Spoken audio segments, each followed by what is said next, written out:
If the last time you bought or sold a home was more than a couple of years ago, some things have changed. And if you heard something back in 2024 about commission rules and kind of just moved on, you probably have half the story. So I'm going to fill you in on the rest. Back in 2024, there was this big lawsuit settlement involving the National Association of Realtors. It was everywhere. Buyers panicked, thinking they'd have to pay their agent out of their pocket. Sellers got excited, thinking they'd save thousands. And then everyone stopped following the story. Most people are still walking around with the headline version, and a lot of it was either incomplete or just not how it's been playing out. So what actually changed? The old system had buyer's agent compensation baked into every MLS listing. That went away. It can no longer be advertised on the MLS. And buyers now sign a written agreement with their agents before even touring a home that lays out the fee and what services are included. But here's what most people missed. Sellers can still pay the buyer's agent. That didn't go away.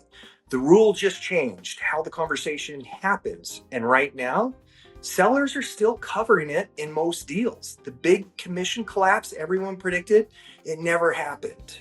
If you're buying, the biggest change is that written agreement. You'll sign it before you ever start looking at homes, and it tells you exactly what you're paying up front. And in the vast majority of cases, your agent can negotiate the seller's contribution to cover that fee as part of your offer. Same idea as asking for closing cost help, which buyers have been doing forever. Over 88% of buyers still used an agent last year. That number didn't drop after the rule change. People still want someone in their corner for what's probably going to be the biggest purchase of their life. Now, if you're selling, you might be thinking you can skip paying the buyer's agent and save some money. Well, technically you can, but here's what actually happens. When buyers have to come up with an extra 2.5% to 3% out of pocket to have someone represent them, a lot of them just skip your listing and go to the one where the seller is willing to cover it.